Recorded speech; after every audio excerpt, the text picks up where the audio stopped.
Hello everyone, welcome back. This is Shruti. Last two videos ಅಲ್ಲಿ expansion and ಕನ್ಸಾಲಿಡೇಷನ್ದು part 1 part 2 ನೋಡಿರ್ತೀರ. ಅದೇ continuation video ಇದು. ಇದರಲ್ಲಿ north western expansions and north eastern ಎಕ್ಸ್ಪ್ಯಾನ್ಷನ್ಸ್ನ cover ಮಾಡ್ತಾ ಇದ್ದೀನಿ. With reference to Sindh before British annexation, consider the following. Sindh was ruled by Kallora chiefs before Talapurs. Okay, Talapurs ಬಂದು Baloch origin tribes. ಇವರು ಮೀರ್ ಫತ್ ಅಲಿ ಖಾನ್ ಇವರ ಒಂದು ಲೀಡರ್ಶಿಪ್ಪಲ್ಲಿ ಅಟ್ಯಾಕ್ ಮಾಡಿ ಸಿಂಧನ್ನು ಆಕ್ಯುಪೈ ಮಾಡಿಕೊಂಡು ಸಿಂಧ್ ಅಮೀರ್ಸ್ ಆಗಿ ಆಳ್ವಿಕೆ ಮಾಡ್ತಾರೆ. ಓಕೆ,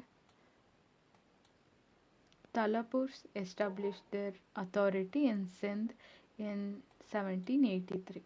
ಕರೆಕ್ಟ್ ಇದೆ. So option D.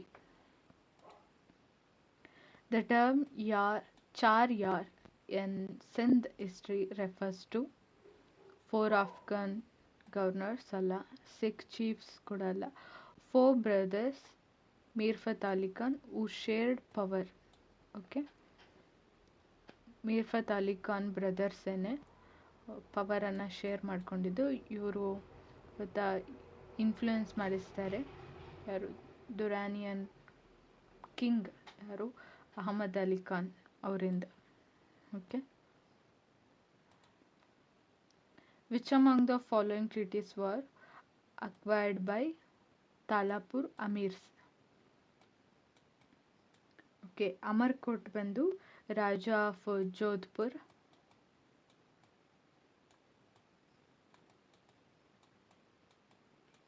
ಇದು ಚೀಫ್ ಲಾಸ್,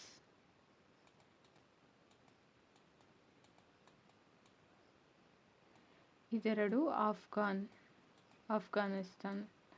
ಓಕೆ, ಇದಿಷ್ಟನ್ನು ಅಕ್ವೈರ್ ಮಾಡ್ಕೊತಾರೆ ತಾಲಾಪುರ್ ಅಮೀರ್ಸ್.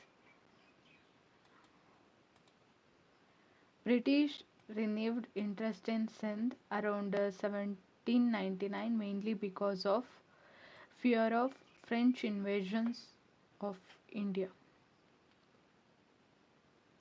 ಇನ್ ಇಂಡಿಯಾ ಆಗಬೇಕಿದು. Okay, option B. ಮುಂದಿನ ಕ್ವಶನ್ಸ್ನ ಸಾಲ್ವ್ ಮಾಡೋದಕ್ಕೆ ಸ್ವಲ್ಪ ಇದ್ರ ಬಗ್ಗೆ, ಸಿಂಧ್ ರೀಜನ್ ಬಗ್ಗೆ ಏನೇನು ಟ್ರೀಟೀಸ್ ನಡೀತು ಅದನ್ನು ರಿವೈಸ್ ಮಾಡ್ಕೊಂಬಿಟ್ಟು ಆಮೇಲೆ 5th ಕ್ವಶನಿಂದ ಕಂಟಿನ್ಯೂ ಮಾಡೋಣ. ಓಕೆ, ಫಸ್ಟ್ ಆಫ್ ಆಲ್ ಸಿಂಧನ್ನು ಇವರು ಟ್ರೀಟಿಗೆ ತರಬೇಕು ಅಂತ ಆಯಿತು ಆಗಲಿ, ಕ್ಯಾಪ್ಚರ್ ಮಾಡಬೇಕಂತ ಆಗಲಿ ಬಂದಿದ್ದೇನಕ್ಕೆ ಅಂದರೆ ನೆಪೋಲಿಯನ್ ಇನ್ವೇಷನ್ಸ್ ನಡೀತಾ ಇತ್ತಲ್ಲ, ಇದರಿಂದ ಕಾಪಾಡ್ಕೊಳ್ಳೋದಕ್ಕೆ ಅವರ ಟೆರಿಟರೀಸ್ ಏನಿತ್ತು ಅದನ್ನು ಸಿಂಧ್ ರೀಜನ್ನ ಬಫರ್ ಸ್ಟೇಟಾಗಿ ಮಾಡ್ಕೋಬೇಕು ಅಂತ. Okay, first of all treaty of eternal friendship ನಡೆಯುತ್ತೆ. ಇದರಲ್ಲಿ ಇದು ಜಾಸ್ತಿ ಡಿಪ್ಲೊಮೆಟಿಕ್ ಆಗಿ ಇವರ ಅಗ್ರೆಷನ್ ಆಗಲಿ, ಎಕ್ಸ್ಪ್ಲೋಟೇಷನ್ನು, ಈ ಥರದ್ದು ಡಾಮಿನೇಷನ್ ಇದ್ಯಾವುದೂ ಇದರಲ್ಲಿ ಕಾಣಲ್ಲ. ತುಂಬ ಸ್ಮೂತಾಗಿ ಕಾಣಿಸುತ್ತೆ ಇದೊಂದು ಟ್ರೀಟಿ, ಎಟರ್ನಲ್ ಫ್ರೆಂಡ್ಶಿಪ್. ಯಾಕಂದರೆ ಸ್ಟಾರ್ಟಿಂಗಲ್ಲಿ ಹಂಗೆ ಇರಬೇಕಲ್ವ, ಜಸ್ಟ್ ಅವ್ರೊಂದು ಟ್ರೀಟಿಗೆ ತರೋ ತನಕ. ಸೊ exclude French from Sindh. Subsidiary ಅಲಯನ್ಸಲ್ಲಾಯಿತು, ಇದರಲ್ಲಾಯಿತು. ಅವರು ಮೇಯ್ನ್ ಏಮ್ ಬಂದೆ ಫ್ರೆಂಚ್ ಅವರನ್ನು ದೂರ ಇಡಬೇಕು ಇಂಟರ್ನಲ್ ಅಫೇರ್ಸಲ್ಲಿ, ಪೊಲಿಟಿಕಲ್ ಅಫೇರ್ಸಲ್ಲಿ ಅಂತ. ಅವರಿಗೆ ರಾಜರುಗಳ ಹತ್ರ ಇಂಡಿಯಾದಲ್ಲಿ ಏನೋ ಒಂದು ಪವರ್ ಇರಬಾರ್ದು ಅವ್ರ ಹತ್ರ ಇಂಟರ್ನಲ್ ಅಫೇರ್ಸ್ಗೆ ಇಂಟರ್ಫಿಯರ್ ಆಗೋದಕ್ಕೆ. ಓಕೆ, ಅದಕ್ಕೆ first exclude French from Sindh.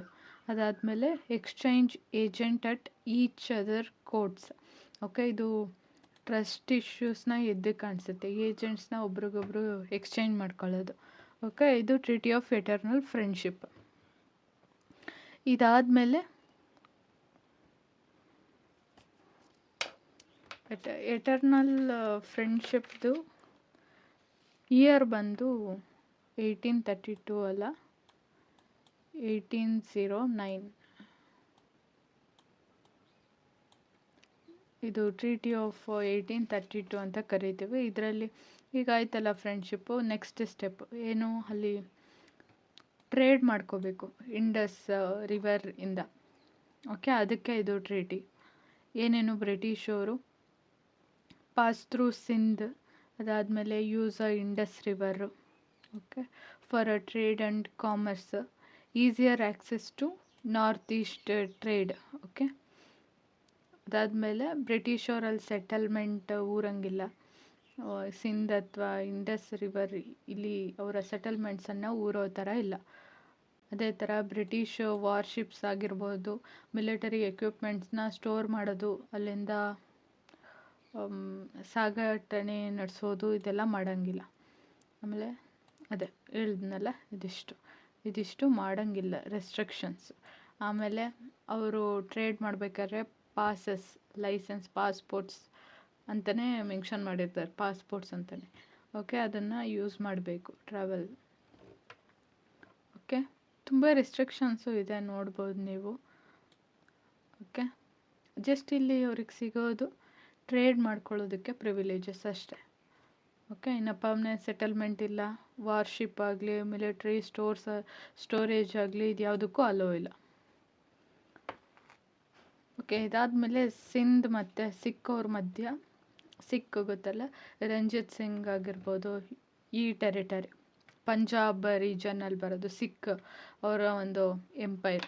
ಇಲ್ಲಿ ಬಂದಾಗ ಇವ್ರಿಗೂ ಸಿಂಧ್ ಅವ್ರಿಗೂ ಒಂದು ಕಾನ್ಫ್ಲಿಕ್ಟ್ ಆದಾಗ ಇವರು ಇಂಟರ್ಫಿಯರ್ ಆಗ್ತಾರೆ. ಓಕೆ, ಅವರಿಬ್ಬರು ಮಧ್ಯ ಒಂದು ಜಗಳ ಬಿಡಿಸೋದಕ್ಕೆ. ಅದಾದಮೇಲೆ ಸಿಖ್ ಅವರು ಹೋಲಿಸ್ಕೊಂಡ್ರೆ ಸಿಖ್ ಟೆರಿಟರೀಸ್ಗೆ ಇವರು ಸ್ವಲ್ಪ ವೀಕ್ ಅಂತ ಹೇಳಿ ಇವ್ರ ಹತ್ರ ಒಂದು ಟ್ರೀಟಿ ಮಾಡಿಸ್ಕೊತಾರೆ, protect from Sikh also and Napoleon ಇಬ್ಬರಿಂದನೂ ಪ್ರೊಟೆಕ್ಟ್ ಮಾಡ್ಕೊಳ್ಳೋದಕ್ಕೆ ಟ್ರೀಟಿ 1838 ಆ ಟ್ರೀಟಿ ಮಾಡಿಸ್ಕೊತಾರೆ. ಇವರು ಬ್ರಿಟಿಷ್ ಪ್ರೊಟೆಕ್ಟರೇಟ್ ಅಂತ ಹೇಳಿ Sindh under the protection of British ಅಂತೇಳಿ ಈ ಒಂದು ಟ್ರೀಟಿಯಲ್ಲಿ ಡಿಕ್ಲೇರ್ ಆಗುತ್ತೆ. ಆದಮೇಲೆ 1839 ಸಬ್ಸಿಡರಿ ಅಲಯನ್ಸ್ನ ಒಪ್ಕೊತಾರೆ. ಅದಾದಮೇಲೆ ಎಲೆನ್ ಬ್ರೋ ಬರ್ತಾರೆ. ಇವರು ತುಂಬ ಅಗ್ರೆಸಿವ್ ಪಾಲಿಸಿಸ್ನ ತರ್ತಾರೆ, ಇಂಟರ್ಫಿಯರ್ ಆಗ್ತಾರೆ. ಪೊಲಿಟಿಕಲಲ್ಲಿ, ಅಡ್ಮಿನಿಸ್ಟ್ರೇಟಿವ್ ಮ್ಯಾಟರ್ಸಲ್ಲಿ ತುಂಬ ಇಂಟರ್ಫಿಯರೆನ್ಸ್ ನಡೀತಾ ಇರುತ್ತೆ. ಅದಾದಮೇಲೆ ನೇಪಿಯರ್ ಚಾರ್ಲೆಸ್ ಹೆಲ್ಪೊಂದಿಗೆ ಸಿಂಧನ್ನು ಅಕ್ವೈರ್ ಮಾಡ್ಕೊತಾರೆ. ಮಿಯಾನಿ ಅನ್ನೋ ಒಂದು ಯುದ್ಧದಿಂದ ಸಿಂಧ್ ಸೋತು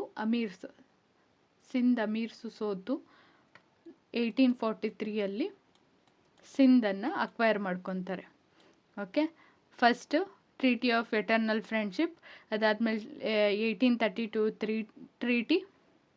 ಓಕೆ, ಅದಾದಮೇಲೆ 1838 ನಾವು ಪ್ರೊಟೆಕ್ಟರ್ಸ್ ಆಫ್ ಸಿಂಧ್ ಅಂತೇಳಿ ಡಿಕ್ಲೇರ್ ಮಾಡ್ಕೊತಾರೆ ಬ್ರಿಟಿಷವರು. ಅದಾದಮೇಲೆ ಎಲೆನ್ ಬ್ರೋ ಬರ್ತಾರೆ, ಗವರ್ನರ್ ಜನರಲ್ ಆಗಿರ್ತಾರೆ ಇವರು 1842. 1843 with the help of Charles Napier ಹೆಲ್ಪಿಂದ ಸಿಂಧನ್ನು ಅಕ್ವೈರ್ ಮಾಡ್ಕೊತಾರೆ. Finally Sindh is under the control of British. Okay, ಈಗ ಇದರ ರಿಲೇಟೆಡ್ ಕ್ವಶನ್ಸ್ ನೋಡೋಣ. Consider the following statement regarding treaty of eternal friendship concluding in Sindh during the early phase of British expansion in India. Okay, ಯಾವಾಗ Napier invite ಮಾಡ್ತಾನೆ ಇಂಡಿಯಾಗೆ ಅಂತ ಗೊತ್ತಾಯಿತು, ಆಗ lord Minto delegation ಅಂತ ಹೇಳ್ಬಿಟ್ಟು ಮಾಡ್ತಾನೆ. ಅಂದರೆ 4 ಜನ ಪರ್ಸನ್ಸ್ನ 4 ಡಿಫ್ರೆಂಟ್ ರೀಜನ್ಸ್ಗೆ ಕಳಿಸ್ತಾನೆ. ಓಕೆ, ಅವ್ರು ಯಾರ್ಯಾರು ಅಂತ ನಾನು ನೆಕ್ಸ್ಟ್ ಕ್ವಶನಲ್ಲಿ ಹೇಳ್ತೀನಿ. Okay, played a important role in securing a treaty with. Okay, ಇದು ಕರೆಕ್ಟ್ ಇದೆ, ಯಾಕಂದರೆ ಇವರೊಂದು ಲಾರ್ಡ್ ಮಿಂಟೋ ಡೆಲಿಗೇಷನ್ ಇಂದನೇ ಸಿಂಧಿಗೆ ಹೋಗುವಂಥವರು Nicolas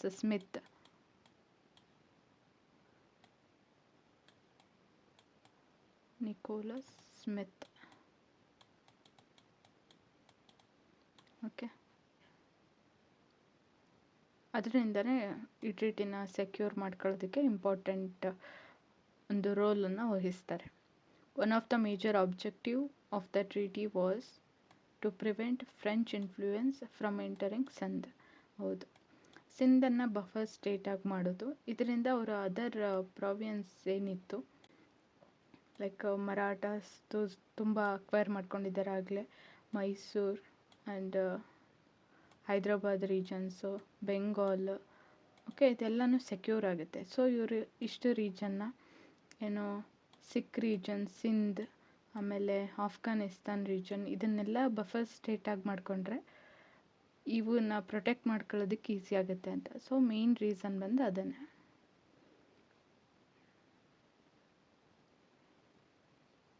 okay, both 1 and 2. The immediate objective behind the Treaty of Eternal Friendship was, ಏನು, ಎಟರ್ನಲ್ ಫ್ರೆಂಡ್ಶಿಪ್ಪಲ್ಲಿರೋದೇನು, ಎಕ್ಸ್ಕ್ಲೂಡ್ ಫ್ರೆಂಚ್ ಫ್ರಮ್ ಸಿಂಧ್ ಅಂತ. ಅದಾದಮೇಲೆ ಏಜೆಂಟ್ಸ್ನ ಎಕ್ಸ್ಚೇಂಜ್ ಮಾಡ್ಕೊಳ್ಳೋದು. ಫ್ರೆಂಚನ್ನ ಎಕ್ಸ್ಕ್ಲೂಡ್ ಮಾಡೋದು ಮಾತ್ರ ಐತೆ ಅಂದರೆ ಅಲ್ಲೇನು ಕೌಂಟರ್ ಫ್ರೆಂಚ್ ಅಂತಲೇ ತಾನೆ. So B. Which governor general sent diplomatic mission to Lahore, Kabul, Tehran region. Okay, Lahore ಬಂದು ಸಿಖ್, ಕಾಬುಲ್ ಬಂದು ಆಫ್ಘಾನಿಸ್ತಾನ್ ರೀಜನ್, ಇನ್ನು ತೆಹರಾನ್ ಬಂದು ಇರಾನ್ ರೀಜನ್. ಓಕೆ, ಯಾರು ಕಳಿಸಿದಂದರೆ Lord Minto, under Lord Minto delegation. Napoleon expansion in Europe and French possible French and Russia advance towards India. ಇವ್ರಿಗೆ ಭಯ ಏನಂತ ಹೇಳಿದ್ರೆ ಫ್ರೆಂಚ್ ಅವ್ರು ಎಲ್ಲಿ ನೆಪೋಲಿಯನ್ ಜೊತೆ ಅಲಯನ್ಸ್ ಮಾಡ್ಕೊಂಡು ಇಂಡಿಯಾ ಮೇಲೆ ಅಟ್ಯಾಕ್ ಮಾಡ್ತಾರೆ ಅಂತ. ಇನ್ನೊಂದು ಟಿಪ್ಪು ಸುಲ್ತಾನ್ ಮತ್ತು ರೀಜನಲ್ ಸ್ವಲ್ಪ ಕಿಂಗ್ಸ್ ನೆಪೋಲಿಯನ್ ಜೊತೆ ಅಲಯನ್ಸ್ ಮಾಡಿದ್ದಾರೆ ಅನ್ನೋ ಒಂದು ಸುದ್ದಿ. ಇದೆಲ್ಲನೂ ಇವರು ಬಫರ್ ಸ್ಟೇಟ್ಸ್ನ ಮಾಡೋದಕ್ಕೆ, ಇಂಡಿಯನ್ ಕಲೋನೀಸ್ ಟೆರಿಟರೀಸ್ನ ಸೇವ್ ಮಾಡ್ಕೊಳ್ಳೋದಕ್ಕೆ ಇವ್ರು ಮಾಡಿದಂತಹ ಒಂದು ಪ್ಲ್ಯಾನ್ ಇದು. Lord Minto delegation or diplomatic mission. Okay, ಇದು ಟ್ರೀಟಿ ಆ್ಯಂಡ್ ಅಲಯನ್ಸ್ ಅನ್ನೋ ಒಂದಿರುತ್ತೆ. ಓಕೆ, ಸ್ಟಾರ್ಟಿಂಗ್ ಒಂದು ಇನ್ನು ಲಾರ್ಡ್ ಆಕ್ಲ್ಯಾಂಡ್ ಅಂತ ಬರ್ತಾರೆ. ಇವ್ರ ಪಾಲಿಸಿ ಏನಂದರೆ ಅವ್ರು ಟ್ರೀಟಿ ಮುಖಾಂತರ ಕಂಟ್ರೋಲಿಗೆ ಬರಬೇಕು, ಇಲ್ಲ ಅಂದರೆ ಫುಲ್ ಅನೆಕ್ಸೇಷನ್ ಅಷ್ಟೇ, ಎರಡಷ್ಟೇ ಆಪ್ಷನ್. ಓಕೆ, ಇವರು ಫಸ್ಟ್ ಇದನ್ನು ಟ್ರೀಟಿ ಆ್ಯಂಡ್ ಅಲಯನ್ಸಿಗೆ ತರಬೇಕಂತಲೇ ಸ್ಟಾರ್ಟ್ ಮಾಡಿದ್ದು and block French from that areas. Okay, first Lahore ಬರೋದು ಸಿಖ್ ರೀಜನಲ್ಲಿ. ಓಕೆ, ಇಲ್ಲಿಗೆ ಕಳಿಸೋದು ಚಾರ್ಲೆಸ್ ಮೆಟಕಾಫೆಯನ್ನು ಕಳಿಸೋದು ಇಲ್ಲಿಗೆ. ಇಲ್ಲಿನ ರಾಜ ರಂಜಿತ್ ಸಿಂಗ್. ಓಕೆ, ಕಾಬೂಲ್ ಬರೋದು ಆಫ್ಘಾನಿಸ್ತಾನಲ್ಲಿ, ಇಲ್ಲಿಗೆ ಕಳಿಸೋದು ಎಲ್ಫಿಸ್ಟೋನ್ನ. Okay, then Persian or Tehran region ಇರಾನಲ್ಲಿ ಬರೋದು, ಇಲ್ಲಿಗೆ ಕಳಿಸಿದ್ದು ಅಲಕಾಮ್ನ. ನಿಕೋಲಸ್ ಸ್ಮಿತ್ನ ಸಿಂಧ್ ರೀಜನ್ಗೆ. Okay, treaties and alliance to block French influence in this regions. Okay, Lahore ಬರೋದು ಸಿಕ್ಕಲ್ಲಿ, ಇಲ್ಲಿಗೆ ಕಳಿಸಿದ್ದು ಮೆಟಕಾಫೆ. ಓಕೆ, ಕಳಿಸಿದ್ದು ಯಾರನ್ನ ಅಂದರೆ ಕಾಬೂಲ್ ಬರೋದು Afghanistan, Elphinstone. Tehran Iran region ಕಳಿಸಿದ್ದು ಮಲಕಾಮ್. ಓಕೆ, 1ಗೆ 3 ಇಲ್ಲಿದೆ. ಕಾಬೂಲ್ 1, ತೆಹರಾನ್ ರೀಜನ್ಗೆ. ಓಕೆ, ಇಲ್ಲದು ತೆಹರಾನ್ 1, ಕಾಬೂಲ್ 3. ಓಕೆ, ಇದು ಕರೆಕ್ಟ್ ಇದೆ, option A. Then under the Treaty of Eternal Friendship, the Amirs agreed to, ಏನು ಅಗ್ರಿ ಮಾಡಿದ್ದು, exclude French from Sindh. Okay, exchange agents ಅದಕ್ಕೂ ಒಪ್ಕೊಂಡ್ರು. ಪರ್ಮಿಟ್ ಬ್ರಿಟಿಷ್ ಮಿಲಿಟ್ರಿ ಸೆಟಲ್ಮೆಂಟ್ಸ್, ಇದಕ್ಕೆ ಅಲೋ ಇಲ್ಲ. ಈವನ್ 1832 ಇವ್ರು ಪರ್ಮಿಷನ್ ಕೊಟ್ಟಿಲ್ಲ. So 1 and 2, option B. Consider the following provisions. The Treaty of 1832. The free commercial navigation on Sindh, correct ಇದೆ. British warship permitted, permission ಇಲ್ಲ. Even military stores prohibited from transportation, correct ಇದೆ. British merchants prohibited from permanent settlement, correct ಇದೆ. Prohibited 1.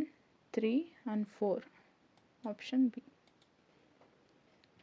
With regard to British policy towards Sindh, which of the following statement is correct? Lord Auckland adopted a policy of neutrality and advocated a complete withdrawal from Sindh.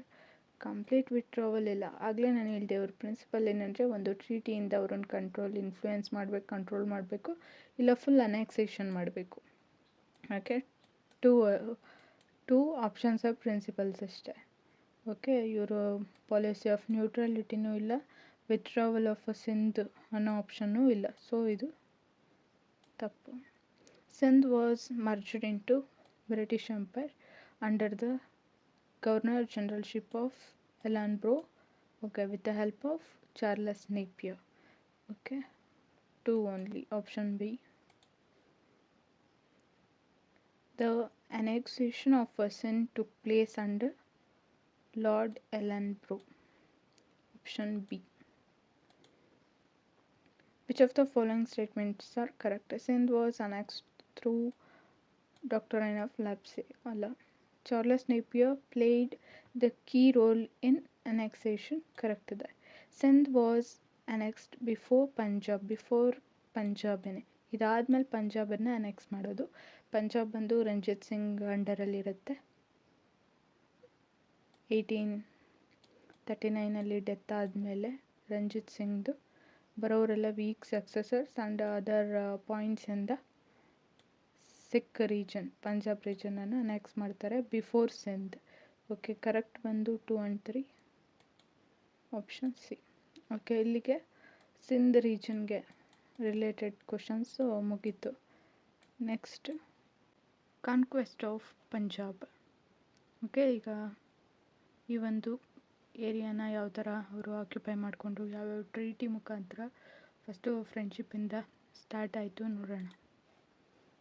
Okay, ನಾವು Mughal empire decline ಟೈಮಲ್ಲಿ ಬಂದ ಬಹದ್ದೂರ್ ಅವರು Punjab ರೀಜನ್ನಲ್ಲಿ ಮುಸ್ಲಿಮ್ಸ್ಗೆ threat ಮಾಡ್ತಾಯಿದ್ರು. ಇದರಿಂದ ಯಾರು ಬಹದ್ದೂರ್ ಶಾ, ಇವ್ರ time line ಬಂದು 1707 to 1712. ಇವ್ರು ಯಾರು ಔರಂಗಜೇಬ್ ಆದಮೇಲೆ ಬರುವಂಥ ಸಕ್ಸಸರು. ಇವ್ರ ಟೈಮಲ್ಲಿ ಮಾಡಿದಾಗ ಇವ್ರ ಮೇಲೆ ಆ್ಯಕ್ಷನ್ ತಗೊಂಡಿರ್ತಾರೆ, ಬಟ್ ನಾಟ್ ಎಕ್ಸಿಕ್ಯೂಟೆಡ್. ಅದಾದಮೇಲೆ ಫರೂಕ್ ಸಿಯಾರ್ ಟೈಮ್ ಲೈನ್ ಬಂದು 1713 to 19. ಇವ್ರ ಟೈಮ್ ಲೈನಲ್ಲಿ ಇವ್ರನ್ನ ಅಸಾಸಿನೇಟ್ ಮಾಡೋದು ಬಂದ ಬಹದ್ದೂರ್. ಓಕೆ, ಇವರು Sikh leader Banda Bahadur.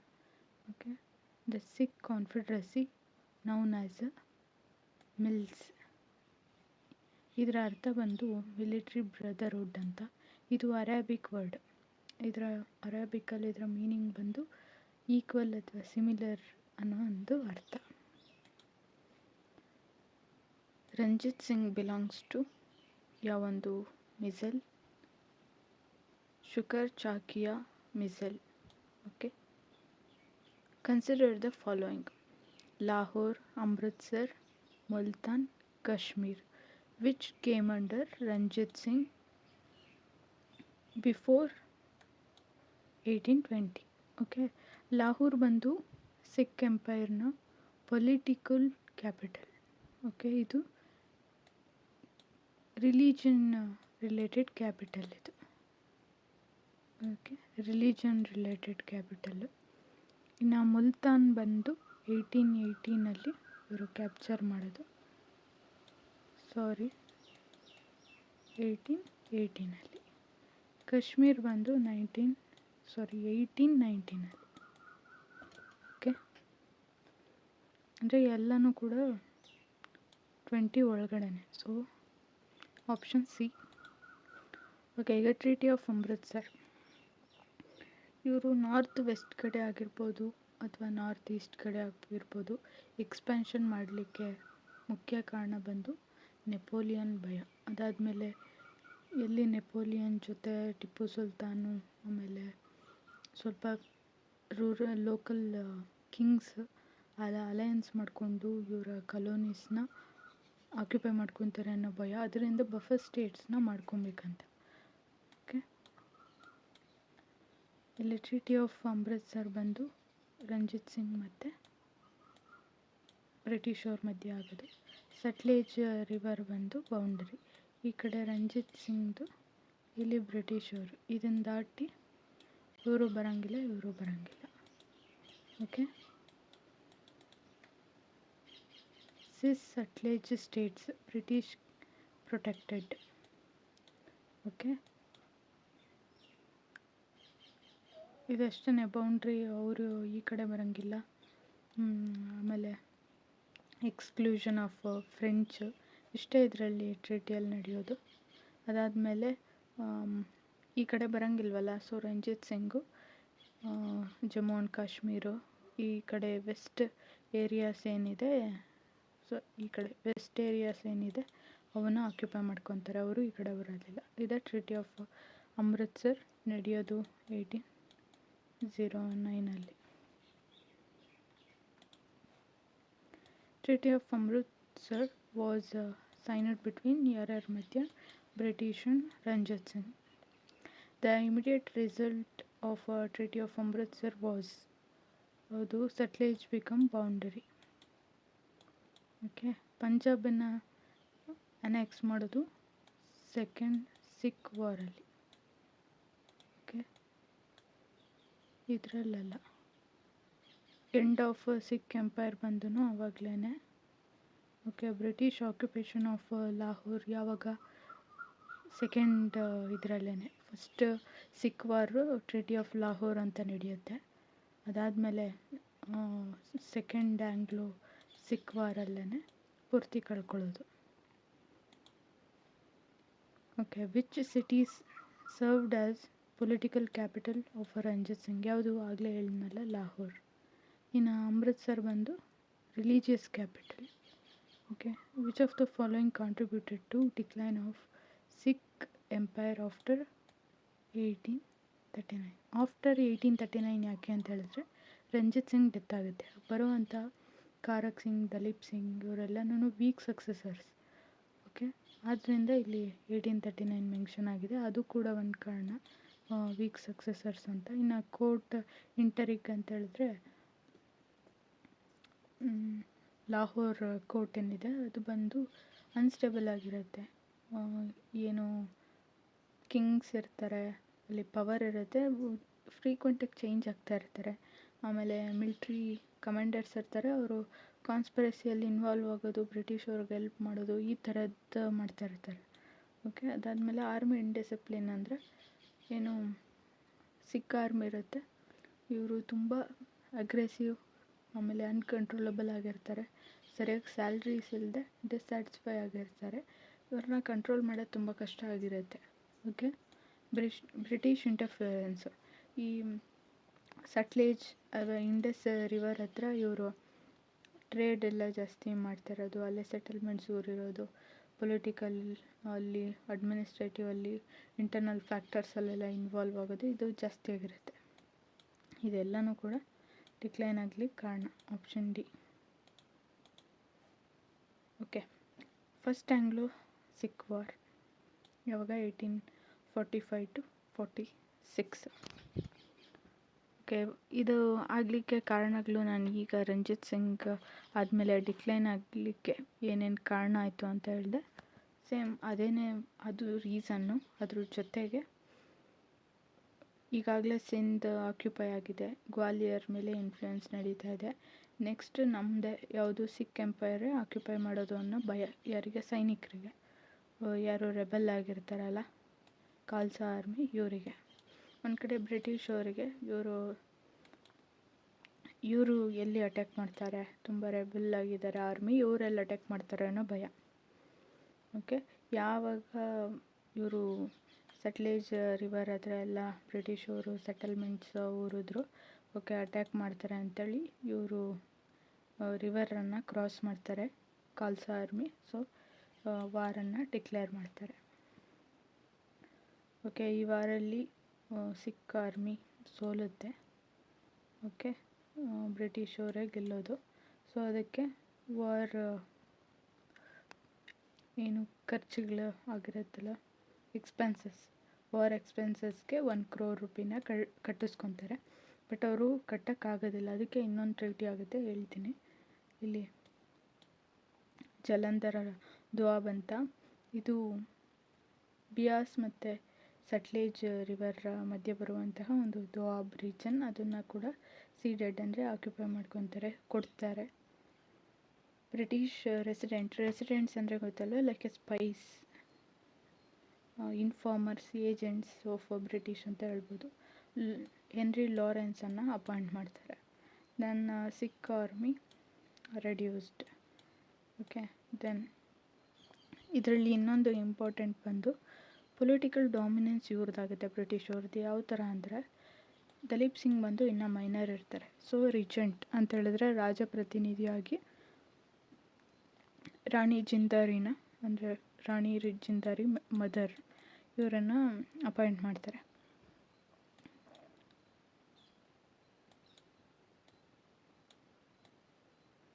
Rani ಜಿಂದಾರಿ and ವಾಜಿಯರ್ ಅಂದರೆ ಮಂತ್ರಿಗಳಾಗಿ ಯಾರು ಈ ಯುದ್ಧದಲ್ಲಿ ಲೀಡರ್ಶಿಪ್ ಆರ್ ಕಮಾಂಡರ್ ಆಗಿರ್ತಾರೆ ಅವರು ಲಾಲ್ ಸಿಂಗ್.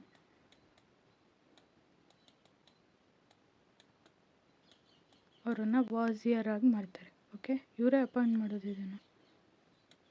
ಓಕೆ, ಅಂದರೆ ಪೊಲಿಟಿಕಲ್ ಡಾಮಿನೆನ್ಸ್ ಅಲ್ಲ. ಅದಾದಮೇಲೆ ಇವರು 1 crore ಕಟ್ಟಲಿಕ್ಕಾಗೋದಿಲ್ಲ. ಅದಕ್ಕೆ ಏನು ಮಾಡ್ತಾರೆ, ಕಾಶ್ಮೀರ್ ರೀಜನ್ ಇನ್ಕ್ಲೂಡಿಂಗ್ ಜಮ್ಮುನು ಇದನ್ನು ಗುಲಾಬ್ ಸಿಂಗ್ಗೆ ಟ್ರೀಟಿ ಬೇಸಿಸಲ್ಲಿ 75 lakhಗೆ ಮಾರ್ತಾರೆ. ಅದಾದಮೇಲೆ ಇನ್ನೊಂದು ಟ್ರೀಟಿ ಬೈರೋವಾಲ್ ಅಂತ. Okay, 1 minute.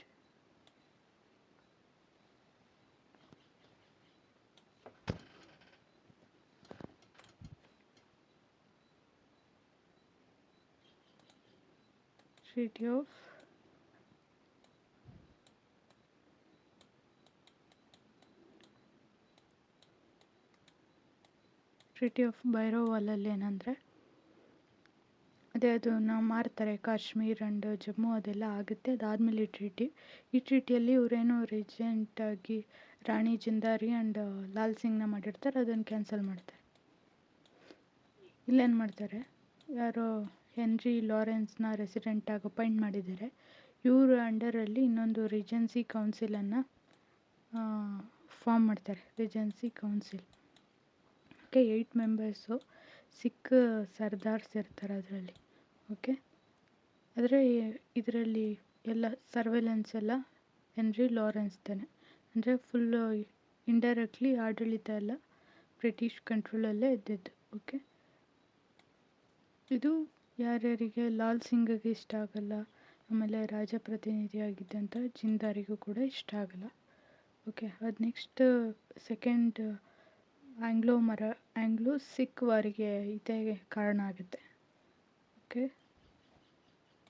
ಇಷ್ಟು ಟ್ರೀಟಿ ಆಫ್ ಲಾಹೋರು, ಆಮೇಲೆ ಬೈರೋವಾಲ್, ಅದರಲ್ಲಿ ಏನು ರಾಣಿ ಜಿಂದಾರಿನ ರಿಜೆಂಟಾಗಿ ಮಾಡಿರ್ತಾರೆ, ಅದು ಕ್ಯಾನ್ಸಲ್ ಮಾಡ್ತಾರೆ. ರಾಜಪ್ರತಿನಿಧಿಯಾಗಿದ್ದವ್ರನ್ನ ನೆಕ್ಸ್ಟು ರಾಜಪ್ರತಿನಿಧಿಗಳ ಒಂದು ಕೌನ್ಸಿಲ್ ಮಾಡ್ತಾರೆ, 8 ಜನನ. ಅದಕ್ಕೆ ಹೆಡ್ಡಾಗಿ ಹೆನ್ರಿ ಲಾರೆನ್ಸನ್ ಮಾಡ್ತಾರೆ. ಓಕೆ, ಇದು ಬೈರೋವಾಲಲ್ಲಿ. ಓಕೆ, ನೆಕ್ಸ್ಟ್ ಇದರ ಅಂಡರಲ್ಲಿ ಕ್ವಶನ್ಸ್ ಇರಬೇಕು. Consider the following regarding first ಆಂಗ್ಲೋ-ಸಿಖ್ war. It ಬೆಗನ್ after Sikh troupe crossed Sutlej River. Okay, it began after Sikh troops crossed Sutlej River. Lal Singh was overall commander of Sikh force. Battle of Sobron was the first major battle. ಇದು first major ಅಲ್ಲ, last battle ಇದು, first Anglo Sikh ವಾರಲ್ಲಿ. Okay, ಇದು ತಪ್ಪಿದೆ, 1 and 2 ಮಾತ್ರ correct. Okay, ಇದರಲ್ಲಿ ಬರ್ತಕ್ಕಂಥ ವಾರ್ಗಳು, ಇದು ಸೆಕೆಂಡಲ್ಲಿ ಬರೋದು. ಸೆಕೆಂಡ್ ಆಂಗ್ಲೋ ಸಿಖ್ ವಾರಲ್ಲಿ ಗುಜರಾತ್ ಬ್ಯಾಟಲಲ್ಲೇ ಇದು ಪಂಜಾಬನ್ನು ಆಕ್ಯುಪೈ ಮಾಡ್ಕೊಳೋದು. ಇದೆಲ್ಲ ಬ್ಯಾಟಲ್ಸು ಫಸ್ಟ್ ಆಂಗ್ಲೋ ಸಿಖ್ ವಾರಲ್ಲಿ ಬರೋದು. ಮುಡ್ಕಿ, ಫಿರೋಜ್ ಶಾ, ಆಲಿವಾಲ್ 5 ಬ್ಯಾಟಲ್ಸ್ ಬರುತ್ತೆ. ಓಕೆ, ಲಾಸ್ಟ್ ಒಂದು ಸೊಬ್ರೋನ್ ಆ್ಯಂಡ್ ಮುಡ್ಕಿ, ಫಿರೋಜ್ ಶಾ, ಆಮೇಲೆ ಬುಂಡೇಲ್ವಾಲ್, ಆಲಿವಾಲ್, ಅದಾದಮೇಲೆ ಇದು 5 ಬ್ಯಾಟಲ್ಲು ಫಸ್ಟ್ ಆಂಗ್ಲೋ ಸಿಖ್ ವಾರಲ್ಲಿ. Okay, 1 2 3 option A. With reference to Treaty of Lahore, consider the following. Jalandhar Doab was ceded to East India Company. Correct ಇದೆ.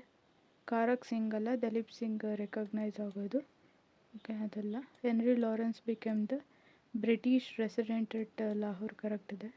Punjab was immediately annexed by the country. ಇಲ್ಲ, ಈ ವಾರಲ್ಲ, second Anglo Sikh ವಾರಲ್ಲಿ occupy ಮಾಡೋದು. Under ಯಾವ ಬ್ಯಾಟಲಲ್ಲಿ? ಗುಜರಾತ್ ಬ್ಯಾಟಲಲ್ಲಿ.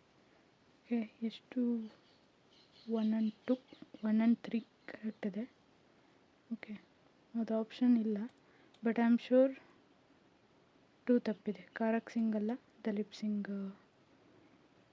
ಅಲ್ಲಿ recognise ಆಗೋದಂತ. So option A. Okay, Lahore treaty ಆಯಿತು. ಲಾಹೋರ್ ಟ್ರೀಟಿ ಆದಮೇಲೆ ಬೈರೋವಾಲ್ ಟ್ರೀಟಿ ಆಯಿತು. ಇದರಲ್ಲಿ ಏನೋ ಅವರೇನೆ ಪ್ರತಿನಿಧಿಗಳನ್ನ ಚೇಂಜ್ ಮಾಡಿ ಅವರೇ ಒಂದು ಕೌನ್ಸಿಲನ್ನು ಮಾಡ್ತಾರೆ. ಇದು ಮುಲ್ರಾಜ್ ಆಫ್ ಮುಲ್ತಾನ್ ಗೊತ್ತಲ್ಲ, 1818 ರಂಜಿತ್ ಸಿಂಗ್ ಆಕ್ಯುಪೈ ಮಾಡಿರ್ತಾರೆ. ಅಲ್ಲಿನ ಆಡಳಿತ ಅವ್ರು ನೋಡ್ಕೊತಿರ್ತಾರೆ. ಮುಲ್ರಾಜ್ ಇವರು ಫಸ್ಟು ಇಬ್ಬರು ಬ್ರಿಟಿಷರನ್ನು ಕಿಲ್ ಮಾಡ್ತಾರೆ. ಈ ಒಂದು ರಿವಾಲ್ಟನ್ನು ನಿಲ್ಲಿಸೋದಕ್ಕೆ ಶೇರ್ ಸಿಂಗನ್ನು ಕಳಿಸಿದ್ರೆ ಇವರು ಅಲ್ಲಿಗೆ ಜಾಯ್ನ್ ಆಗ್ತಾರೆ. ಅದಾದಮೇಲೆ ಬರುವಂತಹ ಬ್ಯಾಟಲ್ಸ್: ರಾಮ್ನಗರ್, ಚಿಲಿಯನ್ವಾಲಾ, ಗುಜರಾತ್ ಬ್ಯಾಟಲಲ್ಲಿ ಪಂಜಾಬನ್ನು ಕ್ಯಾಪ್ಚರ್ ಮಾಡಿಕೊಂಡು ಇಲ್ಲಿಗೆ ಈ ಬ್ಯಾಟಲ್ ಮುಗಿಯುತ್ತೆ. ಸಿಖ್ ಎಂಪೈರ್ ಎಂಡ್ ಆಗುತ್ತೆ. ಓಕೆ, ಕ್ವಶನ್ಸ್ ನೋಡೋಣ. ಇದು ಬಂದು ಮುಡ್ಕಿ ಬಂದು ಫಸ್ಟ್ ಆಂಗ್ಲೋ ಸಿಖ್ ವಾರಲ್ಲಿ ಬರೋದು. ಕರೆಕ್ಟ್ ಇದೆ. Chillianwala second Anglo Sikh war. Correct ಇದೆ. ಗುಜರಾತ್ ಇದು 3 ಕರೆಕ್ಟ್ ಇದೆ. ಪಂಜಾಬನ್ನು ಯಾವೊಂದು ಬ್ಯಾಟಲಲ್ಲಿ ಅನೆಕ್ಸ್ ಮಾಡೋದು ಅಂದರೆ ಹೇಳ್ದೆ ಆಗಲೇ ಗುಜರಾತಲ್ಲಿ. ಇನ್ನು ಇವೆರಡು ಫಸ್ಟ್ ಆಂಗ್ಲೋ ಸಿಖ್ ವಾರಲ್ಲಿ ಬರೋದು, ಇದೆರಡು ಸೆಕೆಂಡ್ ಆಂಗ್ಲೋ ಸಿಖ್ ವಾರಲ್ಲಿ ಬರೋದು. C and D. ಓಕೆ, ಈಗ ನೆಕ್ಸ್ಟ್ ರೀಜನ್ ಬಂದು ಆಫ್ಘಾನ್ನ ಕ್ಯಾಪ್ಚರ್ ಮಾಡಬೇಕು. ಫಸ್ಟ್ ಡೇಟಾಗಿ ಮಾಡಬೇಕು, ರಷ್ಯನ್ ಇನ್ಫ್ಲೂಯೆನ್ಸನ್ನು ತಡಿಬೇಕಂತ. ಫಸ್ಟು ದೋಸ್ತ್ ಮೊಹಮ್ಮದ್ ಅವರು ಬಂದು ಪೇಶ್ವಾರ್ ರೀಜನನ್ನು ಆಕ್ಯುಪೈ ಮಾಡ್ಕೋಬೇಕು. ಅದು ಸಿಖ್ ಕಂಟ್ರೋಲಲ್ಲಿದೆ. ಬ್ರಿಟಿಷರ್ ಹೆಲ್ಪನ್ನು ಕೇಳ್ತಾರೆ, ಅವ್ರು ರೆಫ್ಯೂಸ್ ಮಾಡ್ತಾರೆ. ಯಾಕಂದರೆ ರಂಜಿತ್ ಸಿಂಗ್ ಅವ್ರ ಜೊತೆ ಇವ್ರು ಚೆನ್ನಾಗಿದ್ದಾರೆ, ಸಿಖ್ ಎಂಪೈರ್ ಜೊತೆ. ಅವ್ರ ಜೊತೆ ಏನು ಕಾನ್ಫ್ಲಿಕ್ಟ್ ಮಾಡ್ಕೊಳ್ಳೋಕ್ಕೆ ಇಷ್ಟ ಇಲ್ಲ. ಯಾಕಂದರೆ ಇನ್ನು ಅದು ಅಂಡರ್ ಸಿಖ್ ಏನು ಟೆರಿಟರಿ ಇದೆ, ಅದು ಇವ್ರ ಕಂಟ್ರೋಲಲ್ಲಿ ಇನ್ನೂ ಇಲ್ಲ. ಸೊ ರೆಫ್ಯೂಸ್ ಮಾಡ್ತಾರೆ. ಇವರು ದೋಸ್ತ್ ಮೊಹಮ್ಮದ್ ಹೋಗಿ ರಷ್ಯಾ ಮತ್ತು ಪರ್ಷಿಯನ್ ಅವ್ರ ಹೆಲ್ಪ್ ತೊಗೊಂಡಾಗ ಇವ್ರನ್ನ ಚೇಂಜ್ ಮಾಡಬೇಕು ಅಂತ ಡಿಸೈಡ್ ಆಗ್ತಾರೆ ಬ್ರಿಟಿಷರು. ಸೊ ಟ್ರಿಪಾರ್ಟೈಟ್ ಟ್ರೀಟಿನ ಮಾಡ್ಕೊತಾರೆ. ಅದಾದಮೇಲೆ ಫಸ್ಟ್ ಆಂಗ್ಲೋ ಆಫ್ಘಾನ್ ವಾರಲ್ಲಿ ಇವರು ಕಾಬೂಲನ್ನು ಅಟ್ಯಾಕ್ ಮಾಡಿ, ಅದಾದಮೇಲೆ ಶಾ ಸುಜಾನ ಇನ್ಸ್ಟಾಲ್ ಮಾಡ್ತಾರೆ ಅಮೀರ್ ಆಗಿ. ಬಟ್ ಇದು ಜಾಸ್ತಿ ದಿನ ಉಳಿಯಲ್ಲ, ರಿವೋಲ್ಟ್ಸ್ ಎಲ್ಲ ಆಗಿಬಿಟ್ಟು ಮತ್ತೆ ರೀಸ್ಟೋರ್ ಮಾಡ್ತಾರೆ ದೋಸ್ತ್ ಮೊಹಮ್ಮದ್ನೇ. ಓಕೆ, ಇಲ್ಲಿಗೆ ಈ ಪಾಲಿಸಿ ಫೇಲ್ ಆಗುತ್ತೆ ಫಸ್ಟ್. ನೆಕ್ಸ್ಟ್ ಬಂದು ಸ್ವಲ್ಪ ದಿನ ಇವರು ಇನ್ಯಾಕ್ಟಿವ್ ಆಗಿರ್ತಾರೆ ಈ ರೀಜನ್ನಲ್ಲಿ. ಆದರೆ ಜಾನ್ ಲಾರೆನ್ಸನ್ನು ರೆಸಿಡೆಂಟಾಗಿ ಇಟ್ಟಿರ್ತಾರೆ. ಅಂದರೆ ಅಲ್ಲಿ ಇನ್ಫ್ಲೂಯೆನ್ಸ್ ಜಾಸ್ತಿ ನಡೀತಿದೆಯಾ ರಷ್ಯಾದು ಎಲ್ಲ ತಿಳ್ಕೊಳ್ಳೋದಕ್ಕೆ ಜಾನ್ ಲಾರೆನ್ಸನ್ನು ರೆಸಿಡೆಂಟಾಗಿ ಇಟ್ಟಿದ್ದಾರೆ. ಓಕೆ, ಆದರೆ ಕ್ಲೋಸ್ಲಿ ವಾಚಿಂಗ್, ಒಂದು ಒಳ್ಳೆ ಟೈಮಿಗೋಸ್ಕರ ವೆಯ್ಟ್ ಮಾಡ್ತಿದ್ದಾರೆ. ಇನ್ನು ಪ್ರೌಡ್ ರಿಸರ್ವ್ ಅಂತ ಹೇಳಿದ್ರೆ ಇದು ಲಿಟನ್ ಪಾಲಿಸಿ. ಇದು ಇವ್ರು ಏನು ಬೇಕಾಗಿತ್ತು ಈ ಲಿಟನ್ಗೆ ಅಂದರೆ ಸೈಂಟಿಫಿಕ್ ಫ್ರಂಟೀರಿಯರ್ ಬೇಕು, ಅಡಾಪ್ಟ್ ಅಸರ್ಟಿವ್ ಫಾರಿನ್ ಪಾಲಿಸಿ ಅಂತ ಹೇಳಿದ್ರೆ. ಈಗ ಫಾರಿನ್ ಪಾಲಿಸಿನ ಇವರೇ ಹ್ಯಾಂಡ್ಲ್ ಮಾಡಿದ್ರೆ ರಷ್ಯಾ ಅವ್ರ ಜೊತೆ ಕಾಂಟ್ಯಾಕ್ಟ್ ಇರಲಿಕ್ಕೆ ಆಗೋದಿಲ್ಲ ಅಲ್ವಾ. ಅವರೇನಾದರೂ ಕಾಂಟ್ಯಾಕ್ಟಿಗೆ ಬಂದರೆ ಇವರೇ ರಿಜೆಕ್ಟ್ ಮಾಡ್ತಾರೆ. ಸೊ ಒಂದು ಫಾರಿನ್ ಪಾಲಿಸಿ, ಇನ್ನೊಂದು ಬೌಂಡ್ರಿ, ಇವೆರಡನ್ನು ಇವರು ಕೇಳೋದು ಅಸರ್ಟಿವ್ ಆಗಿ. ಓಕೆ, ಅದಾದಮೇಲೆ ಒಂದು ಟ್ರೀಟಿಗೆ ಬಂದಾಗ ರಷ್ಯಾ ಜೊತೆ ಒಪ್ಕೊಂಡು ದೋಸ್ತ್ ಮೊಹಮ್ಮದ್ದು ಬ್ರಿಟಿಷ್ ಅವರನ್ನು ರಿಜೆಕ್ಟ್ ಮಾಡ್ತಾರೆ. ಇದಕ್ಕೆ ಕೋಪ ಮಾಡಿಕೊಂಡು ಇವರು ಸಿಟ್ಟು ಮಾಡಿಕೊಂಡು ಸೆಕೆಂಡ್ ಆಂಗ್ಲೋ ಆಫ್ಘಾನ್ ವಾರ್ ನಡೆಯುತ್ತೆ. ಇದರಲ್ಲಿ ಇವರೇ ಗೆಲ್ಲೋದು ಬ್ರಿಟಿಷ್ ಅವರು. ಸೊ ಇಲ್ಲಿ ಟ್ರೀಟಿ ಆಫ್ ಗಂಧಮಕ್ ನಡೆಯುತ್ತೆ 1872 ಅಲ್ಲಿ. ಓಕೆ, ಇನ್ನೇನು ಬೌಂಡ್ರಿನ ಡ್ರಾ ಮಾಡ್ತಾರೆ ಆಫ್ಘಾನ್ಗೂ ಬ್ರಿಟಿಷ್ ಇಂಡಿಯಾಗೂ ಎಲ್ಲನೂ. ಅದಾದಮೇಲೆ ಸಬ್ಸಿಡರಿ ಟು ಅಮೀರ್ಸ್, ಅಂದರೆ ಫೈನಾನ್ಷಿಯಲ್ ಹೆಲ್ಪ್ ಮಾಡೋದು ಇದು ಕೂಡ ಇನ್ಕ್ಲೂಡ್ ಆಗಿರುತ್ತೆ. ಆಮೇಲೆ ಕಾಬೂಲಲ್ಲಿ ರೆಸಿಡೆಂಟನ್ನು ಇಟ್ಟಿರ್ತಾರೆ. ಅಂದರೆ ಇನ್ನೇನು ರಷ್ಯನ್ ಜೊತೆ ಏನಾದರೂ ಅವರು ರಿಲೇಷನ್ ಮತ್ತೆ ಬೆಳೆಸಿದ್ರೆ ಗೊತ್ತಾಗುತ್ತೆ. ಓಕೆ, ಇದಿಷ್ಟು. ಇದಾದಮೇಲೆ ಇನ್ನೇನು ಕಾಬೂಲ್, ಅಫ್ಘಾನ್ ಎಲ್ಲ ಬಫರ್ ಸ್ಟೇಟ್ ಮಾಡ್ತಾರೆ. ಇದಿಷ್ಟು ಆಂಗ್ಲೋ ಅಫ್ಘಾನ್ ರಿಲೇಷನ್ನು ಮತ್ತು ವಾರ್ಗಳು. ಕ್ವಶನ್ಸ್ ನೋಡೋಣ. Tripartite treaty in 1838 considered the following. It was signed among British, Sikh, ಆಮೇಲೆ ಶಾ ಸುಜಾ. ಹೌದು. ಇಟ್ ರೀಸ್ಟೋರ್ಡ್ ದ ದೋಸ್ತ್ ಮೊಹಮ್ಮದ್. ರೀಸ್ಟೋರ್ ಮಾಡಲ್ಲ, ರೀಪ್ಲೇಸ್ ಮಾಡುತ್ತೆ.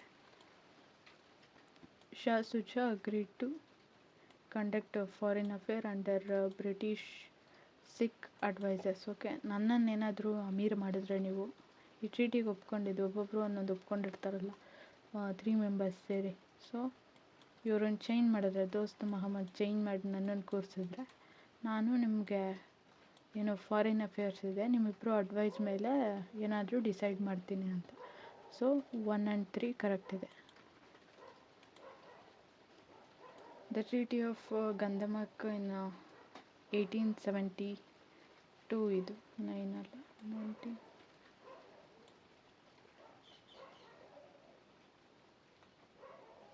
ಓಕೆ, ಹೌದು 1879.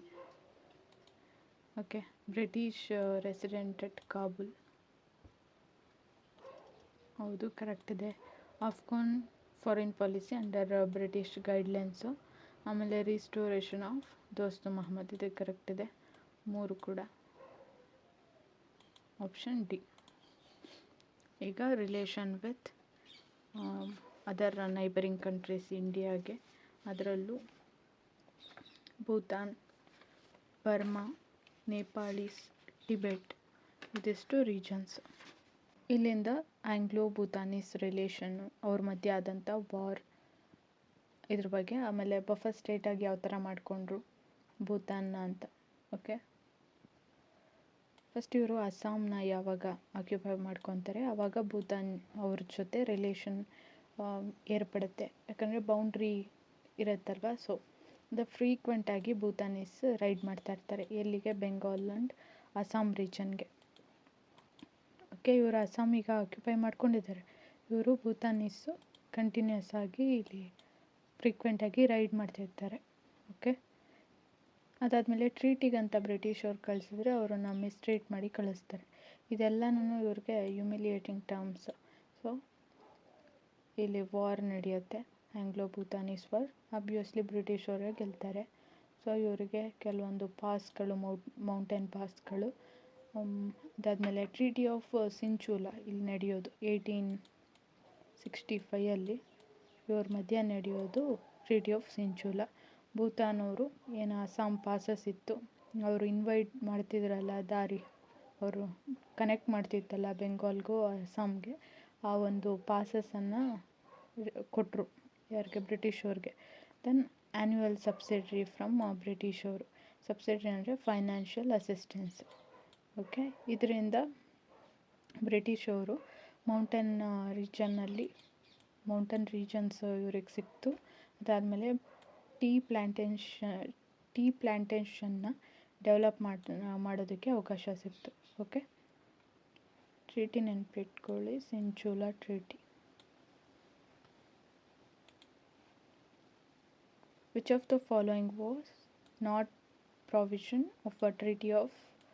ಓಕೆ, ಇದು ಬಂದು ಆಂಗ್ಲೋ ಬರ್ಮಾ ಅವ್ರ ಮಧ್ಯ ನಡೆಯುವಂತಹ ಒಂದು ಟ್ರೀಟಿ. ಓಕೆ, ಆಂಗ್ಲೋ ಬರ್ಮೀಸ್ದು ರಿಲೇಷನ್ ಬಂದು, ಓಕೆ, ಇದು ಅಸ್ಸಾಂ ರೀಜನಲ್ಲಿ ಈಗ ಸ್ಟಾರ್ಟ್ ಆಗುತ್ತೆ. ಇದು ರಿಲೇಷನ್ ಆ ಒಂದು ಪ್ಲೇಸಿಂದ ಸ್ಟಾರ್ಟ್ ಆಗೋದು. ಏನಕ್ಕಂದರೆ ಈಗ ಅಸ್ಸಾಂ ಬಂದು ಇವರ ಅಂಡರಲ್ಲಿದೆ, ಬ್ರಿಟಿಷ್ ಅಂಡರಲ್ಲಿ. ಯಾವಾಗ ಬರ್ಮೀಸ್ ಬಂದು ಅರ್ಕನ್ ಆ್ಯಂಡ್ ಮಣಿಪುರ್ ರೀಜನ್ಸ್ಗೆ ಎಕ್ಸ್ಪ್ಯಾನ್ಷನನ್ನು ಮಾಡ್ತಾರೆ ಅವರ ರೀಜನ್ಸನ್ನು. ಇದರಿಂದ ಇವರು ಅಸ್ಸಾಂ ಫ್ರಂಟೀರಿಯರ್ ಏನಿದೆ ಇದು ಎಫೆಕ್ಟ್ ಆಗ್ತಿದೆ ಅಂತೇಳಿ ಫಸ್ಟ್ ಆಂಗ್ಲೋ ಬರ್ಮೀಸ್ ವಾರ್ ನಡೆಯುತ್ತೆ. ಇದರಲ್ಲಿ 1 crore rupees ಅವರು ವಾರ್ ಎಕ್ಸ್ಪೆನ್ಸಸ್ನ ಕೊಡಬೇಕು. ಅದಾದಮೇಲೆ ಅರಾಕನ್ ಆ್ಯಂಡ್ ತೆನಸೇರಿಯಂ ರೀಜನ್ನ ಕ್ಯಾಪ್ಚರ್ ಮಾಡ್ಕೊತಾರೆ ಅಥವಾ ಸೀಡೆಡ್. ಆ್ಯಂಡ್ ಮಣಿಪುರನ್ನು ಇಂಡಿಪೆಂಡೆಂಟ್ ಸ್ಟೇಟ್ ಆಗಿ ರೆಕಗ್ನೈಸ್ ಮಾಡ್ತಾರೆ. ಬ್ರಿಟಿಷ್ ರೆಸಿಡೆಂಟನ್ನು ಈ ಒಂದು ರೀಜನ್ನಲ್ಲಿ ಇರಿಸ್ತಾರೆ, ಆವಾ ರೀಜನ್ನಲ್ಲಿ. ಓಕೆ, ಇದು ಫಸ್ಟ್ ಆಂಗ್ಲೋ ಬರ್ಮೀಸ್ ವಾರ್ 1824ಇಂದ 26ವರೆಗೂ ನಡೆಯೋದು. ನೆಕ್ಸ್ಟ್ ಇದರಲ್ಲಿ ಪ್ರಾಬ್ಲಮ್ ಏನೂ ಆಗೋದಿಲ್ಲ ಇವ್ರ ಬರ್ಮೀಸ್ ಕಡೆಯಿಂದ, ಬಟ್ ಆಗೋದು ಬ್ರಿಟಿಷ್ ಅವರ ಕಮರ್ಷಿಯಲ್ ಇಂಟ್ರೆಸ್ಟ್ ಮೇಲೆ ಅಟ್ಯಾಕ್ ಮಾಡಿ ಪೆಗು ರೀಜನ್ ಅವರು ಲೋವರ್ ಬರ್ಮಾ ರೀಜನ್ನ ಆಕ್ಯುಪೈ ಮಾಡ್ಕೊತಾರೆ. ಇನ್ನು ಥರ್ಡ್ ರೀಜನ್ನಲ್ಲಿ ಇಲ್ಲಿನ ಕಿಂಗ್ ಹೋಗ್ಬಿಟ್ಟು ಫ್ರಾನ್ಸ್, ಜರ್ಮನಿ, ಇಟಲಿ ಅವ್ರ ಜೊತೆ ಟಿಂಬರ್ ಕಂಪನಿ ಏನಿರುತ್ತೆ ಬ್ರಿಟಿಷ್ ಅವ್ರ ಮೇಲೆ ಫೈನ್ ಹಾಕ್ಬೇಕಂತ ಹೇಳಿ ನೆಗೋಷಿಯೇಟ್ ಮಾಡ್ಕೊಂಬಂದಾಗ ಅಟ್ಯಾಕ್ ಮಾಡಿ ಎಂಟೈರ್ ಬರ್ಮಾ ರೀಜನ್ನ, ಅಂದರೆ ಮಾತಾಡ್ಕೊಂಬಂದ್ರಲ್ಲ ಫ್ರೆಂಚ್ ಅವ್ರ ಹತ್ರ ಎಲ್ಲ, ಸೊ ಆ ಕೋಪಕ್ಕೆ ಹೋಗಿ full entire Burma region or upper Burma ರೀಜನ್ನ ಆಕ್ಯುಪೈ ಮಾಡ್ತಾರೆ. ಇದು third Anglo Burmese war in 1885. ಇಲ್ಲಿಗೆ ಫುಲ್ ರೀಜನ್ ಇವ್ರ ಕಂಟ್ರೋಲಿಗೆ ಬಂತು. ಇದ್ರ ಮೇಲೆ ಕ್ವಶನ್ ನೋಡೋಣ. Which of the following was not a provision of a treaty of Yandabo, the cession of Arakan and Tenasserim? ಇದು ಕರೆಕ್ಟ್ ಇದೆ. ಫಸ್ಟ್ ಆಂಗ್ಲೋ ಬರ್ಮೀಸ್ ವಾರಲ್ಲಿ. Okay, recognition of Manipur as an independent state, ಇದು correct ಇದೆ. Annexation of upper Burma ಬಂದು third Anglo Burmese ವಾರಲ್ಲಿ, ಇದರಲ್ಲ. Acceptance of resident, ಅದು correct ಇದೆ. ತಪ್ಪು ಬಂದು C. Which treaty was annexed by the British after the second Anglo Burmese war? ಯಾವುದು? Pegu or lower Burma region. Okay, next first Anglo Burmese ವಾರಲ್ಲಿ ಯಾವುದು occupy ಮಾಡೋದು? Arakan and Tenasserim. Okay, first one ತಪ್ಪಿದೆ. Second Anglo ಅದು ತಪ್ಪಿದೆ. Third ಮಾತ್ರ correct ಇದೆ. 3 only.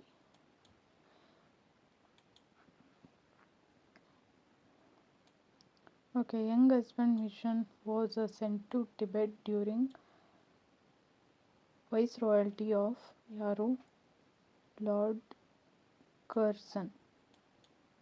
Okay, Lord Curzon ಕಳಿಸೋದು ಟಿಬೆಟ್ಟಿಗೆ. ಓಕೆ, ಟಿಬೆಟ್ ಬಂದ್ಬಿಟ್ಟು ಚೈನೀಸ್ ಒಂದು ಕಿಂಗ್ಡಮ್ ಕೆಳಗಡೆನೆ ಒಂದು ಸ್ಮಾಲ್ ಪ್ರಾವಿನ್ಸಲ್ಲಿ ಬುದ್ಧಿಸ್ಟ್ ಮಾಂಕ್ ಅಂಡರಲ್ಲಿ ಆಳ್ವಿಕೆ ಆಗ್ತಿದ್ದಂತಹ ಒಂದು ಜಾಗ. ಓಕೆ, ಇದು ಏನಕ್ಕೆ ತುಂಬ ಇಂಪಾರ್ಟೆಂಟ್ ಅಂತ ಹೇಳಿದ್ರೆ, ಇದು ಔಟ್ಸೈಡ್ ವರ್ಲ್ಡ್ ಇದೆ. ಟ್ರೇಡ್ ರಿಲೇಷನ್ನು, ಪೊಲಿಟಿಕಲ್ ಇನ್ಫ್ಲೂಯೆನ್ಸು ಎಲ್ಲದರಿಂದನೂ ಹೊರಗಡೆ ಇದೆ. ಅದಾದಮೇಲೆ ಇಲ್ಲಿ ರಷ್ಯನ್ ಆ್ಯಕ್ಟಿವ್ ಆಗಿದ್ದಾರೆ ಟಿಬೆಟ್ ರೀಜನ್ನಲ್ಲಿ ಅನ್ನೋ ಒಂದು ಮೆಸೇಜ್ ಬಂದಿದ್ದಕ್ಕೆ ಲಾರ್ಡ್ ಕರ್ಜನ್ನು ಈ ಒಂದು ಯಂಗ್ ಹಸ್ಬೆಂಡ್ ಮಿಷನ್ನ ಮಾಡೋದು ಟಿಬೆಟ್ ಮೇಲೆ. Okay, consider the following statement regarding treaty of Lassa. Okay, ಇಲ್ಲಿ ಮಿಲಿಟ್ರಿ ಎಕ್ಸ್ಪ್ಯಾನ್ಷನ್ನು ಅಂತ ಹೇಳ್ತಾರೆ. ಯಂಗ್ ಹಸ್ಬೆಂಡ್ ಮಿಷನ್ನ ಹೋಗಿ ಆಕ್ಯುಪೈ ಮಾಡ್ಕೊತಾರೆ. ಸೊ ಟ್ರೀಟಿ ಆಫ್ ಲಾಸಾದಲ್ಲಿ ಈ ಟ್ರೀಟಿಯಲ್ಲಿ ಎಷ್ಟು ಕೇಳೋದು ಅಮೌಂಟ್ ಅಂತ ಹೇಳಿದ್ರೆ may be 75 lac. Okay, 75 lac ಕೇಳ್ತಾರೆ. ಮತ್ತು ಅದು 25 ಲ್ಯಾಕಿಗೆ ರೆಡ್ಯೂಸ್ ಮಾಡ್ತಾರೆ. May be just weight. ಇಲ್ಲಿದೆ ನೋಡಿ. ಓಕೆ, ಇನ್ನು ಟಿಬೆಟ್ ರೀಜನಿಗೆ ಬಂದರೆ ಇಲ್ಲಿ ಆಳ್ವಿಕೆ ಮಾಡ್ತಾ ಇದ್ದಿದ್ದು ಚೈನೀಸ್ ಒಂದು ಎಂಪೈರ್ ಕೆಳಗಡೆನೆ ಒಂದು ಬುದ್ಧಿಸ್ಟ್ ಮಾಂಕು, ಒಂದು ಸ್ಮಾಲ್ ಪ್ರಾವಿನ್ಸ್ ಅಂತ ತಿಳ್ಕೊಳ್ಳಿ ಟಿಬೆಟನ್ನು, ಅಲ್ಲಿ ಆಳ್ವಿಕೆ ಮಾಡ್ತಾ ಇರ್ತಾರೆ. ಇಲ್ಲಿ ರಷ್ಯನ್ ಇನ್ಫ್ಲೂಯೆನ್ಸ್ ನಡೀತಿದೆ, ರಷ್ಯನ್ ಇಲ್ಲಿ ಸೆಟಲ್ ಆಗಿದ್ದಾರೆ ಏಜೆಂಟ್ಸು ಅಂತ ಇನ್ಫಾರ್ಮೇಷನ್ ಬಂದು ಲಾರ್ಡ್ ಕರ್ಜನ್ ಯಂಗ್ ಹಸ್ಬೆಂಡ್ ಮಿಷನನ್ನು ಕಳಿಸೋದು. ಇದು ಮಿಲಿಟ್ರಿ ಎಕ್ಸ್ಪ್ಯಾನ್ಷನ್. ಹೋಗಿ ಅಲ್ಲಿ ಅವರು ಆಕ್ಯುಪೈ ಮಾಡ್ಕೊತಾರೆ. ಆಮೇಲೆ ಒಂದು ಟ್ರೀಟಿನ ಮಾಡ್ತಾರೆ, ಅದೇ ಟ್ರೀಟಿ ಆಫ್ ಲಾಸಾ. ಇದರಲ್ಲಿ ಫಸ್ಟು 75 ಲ್ಯಾಕ್ ವಾರ್ ಎಕ್ಸ್ಪೆನ್ಸಸ್ನ ಕೊಡಬೇಕು, ಬಟ್ ಅದು ನೆಕ್ಸ್ಟು 25 ಲ್ಯಾಕಿಗೆ ಕಡಿಮೆ ಮಾಡ್ತಾರೆ. ಆದಮೇಲೆ ಚುಂಬೈ ವ್ಯಾಲಿನ ಅವರು ಸೀಡೆಡ್ ಅಂದರೆ ತಗೊತಾರೆ. ಅದಾದಮೇಲೆ ಟ್ರೇಡ್ ಮಾಡಿಸಿ ಸ್ವಲ್ಪ ರೀಜನ್ಸನ್ನು ಇವರು ಪಡ್ಕೊತಾರೆ ಈ ಒಂದು ಟ್ರೀಟಿ ಅಂಡರಲ್ಲಿ. ಓಕೆ, ಇದಿಷ್ಟು ಟಿಬೆಟ್ ರೀಜನ್ನಲ್ಲಿ ಇವ್ರಿಗಿದ್ದಂಥ ರಿಲೇಷನ್ನು. ಓಕೆ, ಇದ್ರ ಅಂಡರ್ ಕ್ವಶನ್ಸ್ ಬಂದು the Younghusband mission was sent to Tibet during the viceroyalty of Lord Curzon. ಆಮೇಲೆ consider the following statement regarding treaty of Lhasa. Tibet agreed to pay indemnity, ಒಪ್ಕೊಂಡ್ರು. ಅದಾದಮೇಲೆ ಈ 3 ರೀಜನ್ಸ್ನ trade ಮಾರ್ಟ್ಗಳ open ಮಾಡೋದಕ್ಕೂ ಕೂಡ permission ಕೊಟ್ಟರು. ಆಮೇಲೆ British ಅವ್ರು ಬಿಟ್ಟು ಬೇರೆ ಯಾವ ಫಾರಿನ್ ಪವರು ಕೂಡ ಇಲ್ಲಿ ಬಂದು ರೈಲ್ವೆ ಆಗಿರ್ಬೋದು, ಟೆಲಿಗ್ರಾಫ್ ಆಗಿರ್ಬೋದು, ಇವುಗಳನ್ನ ತೆಗೆಯೋದಕ್ಕೆ ಪರ್ಮಿಷನ್ ಕೊಡೋಂಗಿಲ್ಲ ಟಿಬೆಟಲ್ಲಿ. ಇದು ಕೂಡ ಕರೆಕ್ಟ್ ಇದೆ. ಆಪ್ಷನ್ 3 ಕರೆಕ್ಟ್ ಇದೆ, option D. Thank you for watching. ಈ ವಿಡಿಯೋ ಇಷ್ಟ ಆಗಿದ್ರೆ ಲೈಕ್ ಮಾಡಿ, ಶೇರ್ ಮಾಡಿ, ಸಬ್ಸ್ಕ್ರೈಬ್ ಮಾಡಿ.